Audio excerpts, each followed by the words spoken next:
शराब के नशे में धुत रसिका ने मुकुल की वो शर्तें जाने बगैर ही हाँ किया और उसे राघव के सामने ही हक कर लिया। रसिका के मुकुल को हक करते ही मुकुल चौंक सा गया। मुकुल बजाज के पीछे लड़कियों की लाइंस लगी होती थी, लेकिन गुजरे कुछ सालों से उसने खुद को पूरी दुनिया से काट रखा था। आज इतने सालों बाद वो अपने इतने नजदीक किसी लड़की को महसूस करते ही जैसे शौक रह गया था। इसलिए रसिका के हक करते ही वो चौंक गया। इस वक्त वो समझ ही नहीं पाया कि उसे कैसे रिएक्ट करना चाहिए।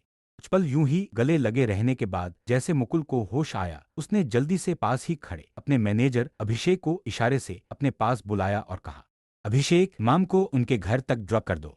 अभिषेक को समझ नहीं आ रहा था कि वो रसिका को मुकुल से दूर कैसे करे। उसने धीरे से रसिका के कंधे को झकझोरते हुए कहा, लेट्स गो मैम। मुकुल ने रसिका को हाथ तक नहीं लगाया था, जबकि इधर जैसे ही रसिका मुकुल से अलग हुई तब उसे समझ आया कि वो गलती से मुकुल को राघव समझ बैठी थी।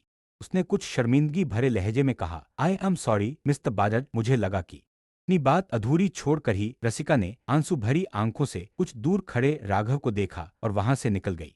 जबकि रसिका के वहां से निकलते ही मुकुल कुछ देर तक तो यूं ही तब्द सा खड़ा रहा।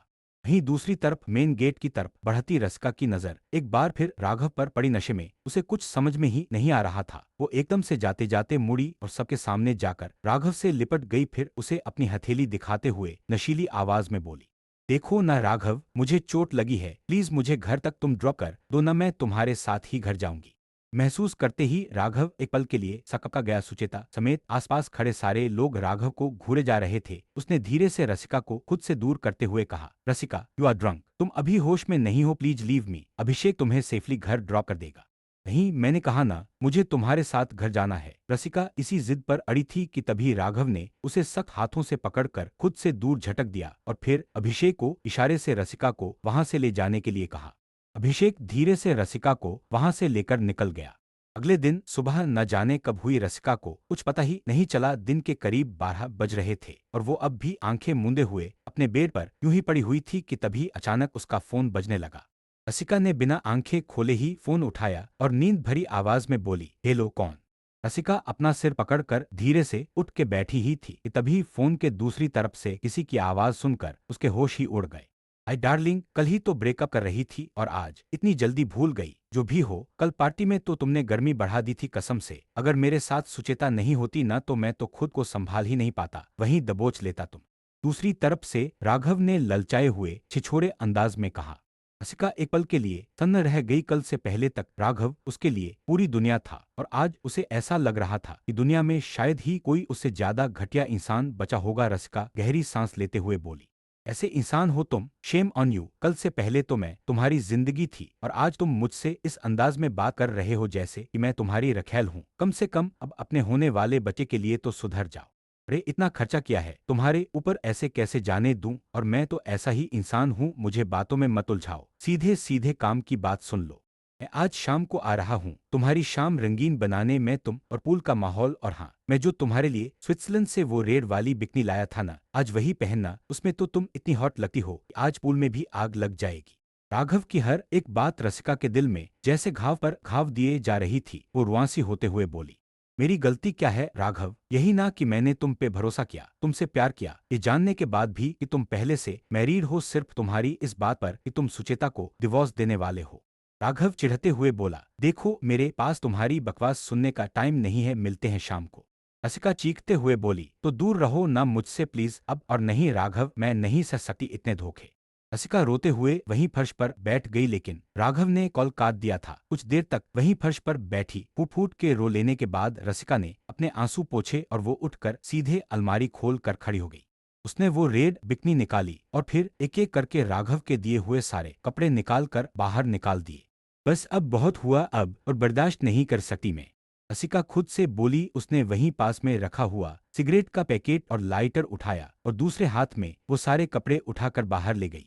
बाहर बरामदे में कपड़े जमीन पर पटककर उसने उन कपड़ों में आग लगा दी और फिर खुद सिगरेट जलाकर गहरे कश मुंह में भरते हुए ढेर सारा धुआं हवा में उड़ाने लगी।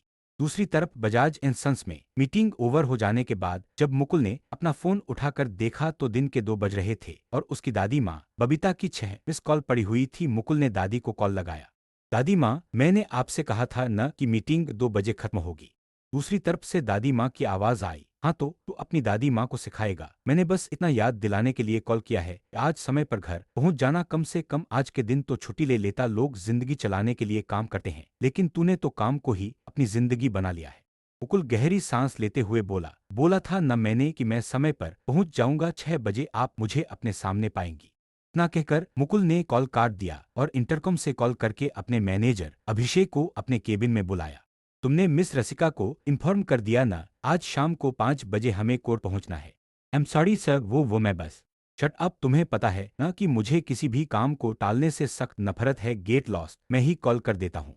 अभिषेक को डांट कर मुकुल अपने फोन में रसिका का नंबर डायल करने लगा।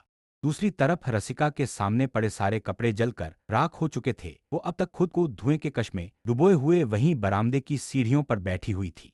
काश राघव, काश मैं तुम्हारी दी हुई चीजों की तरह तुम्हारी यादों को भी राख में बदल सकती। कहते हुए उसने अपनी आंखें पोंछी ही थी कि तभी उसका फोन बजने लगा। स्क्रीन पर मुकुल का नंबर देखकर वो शॉक रह गई। अब अचानक से रसिका की नजरों के सामने कल का सारा मंजर घूम गया। उसने डरते हुए फोन उठाकर कहा, हेलो, यस। हाय रसिका, मुझे बस तुम्हें इतना इन्फॉर्म करना था कि मैंने कोर्ट से शाम को 5 बजे का अपॉइंटमेंट ले लिया है, प्लीज बी ऑन टाइम। रसिका सकपकाते हुए बोली, कोर्ट से अपॉइंटमेंट फॉर व्हाट? वह तो लगता है रात की वाइन का नशा अब जाकर उतरा है। बाय द वे, कल आपने मुझसे कॉन्ट्रैक्ट मैरिज करने के लिए हाँ कहा था, और मुझे उन लोगों से सख्त नफरत है जो बाद में अपनी बात से पलट जाते हैं।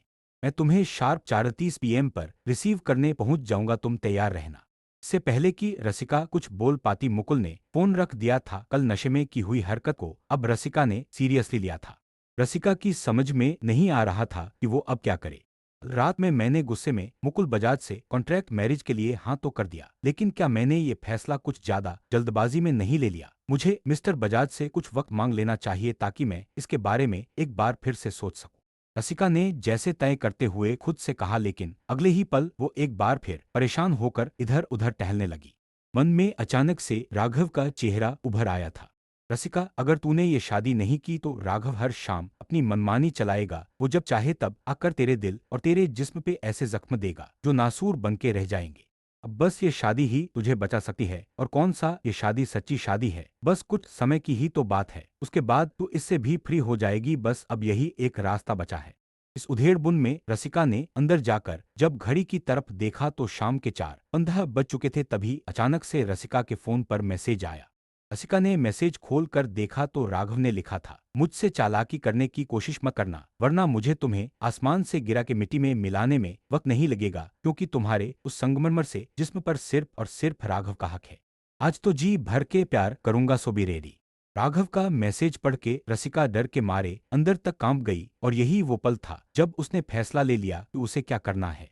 ठीक 4:30 बजे रसिका के मोबाइल की रिंग बज उठी। रसिका ने देखा तो वहां मुकुल का नंबर फ्लैश हो रहा था। रसिका के हेलो कहते ही दूसरी तरफ से मुकुल की गंभीर सी आवाज उभरी, आई एम वेटिंग आउटसाइड। रसिका ने बिना कोई जवाब दिए कॉल काट दिया। उसकी इस हरकत पर मुकुल को लगा कि शायद रसिका ने अपना इरादा बदल दिया है। उसने गुस्से में स्टीयरिंग व्हील पर एक एक जोरदार पंच मारते हुए कहा, डैड ठीक कहा करते हैं कि किसी के नशे में किए गए वादे पर कभी भरोसा नहीं करना चाहिए। जब सेकंड के कांटे ने धीरे धीरे करके पूरा चक्कर काट लिया तो मुकुल ने एक गहरी सांस लेते हुए कहा, मुझे पता था कि तुम्हारा भरोसा नहीं किया जा सकता। कहते हुए उसने नफरत से रसिका के मेन गेट की तरफ नजरें उठाई। रसिका धीरे धीरे करते हुए उसकी कार की तरफ बढ़ी आ रही थी।